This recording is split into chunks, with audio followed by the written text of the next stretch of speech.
ఈ వీడియో నిర్మలా సీతారామన్ గారికి. నిర్మలా సీతారామన్ గారు అంటారు, గ్యాస్ చాలా అందరికీ అవైలబిలిటీగా ఉంది.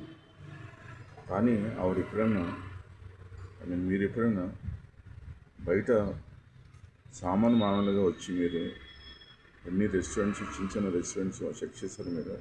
గ్యాస్, కమర్షియల్ గ్యాస్ 8,000 దాకా వెళ్ళింది. నేను తెలంగాణలో ఉన్నాను కాబట్టి నేను లోకల్ భాష మాట్లాడుతున్నాను. కర్ణాటకలో ఉంటే నేను కన్నడ మాట్లాడుతాను. సరే, మదురైలో ఉంటే మరి తమిళ్ మాట్లాడాలి సార్.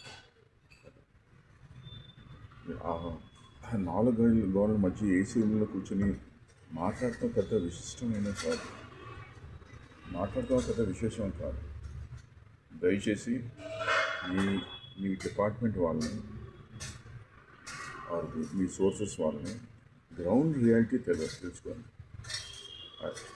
నేను తెలుగు ఇంగ్లీష్లో మాట్లాడలేదు.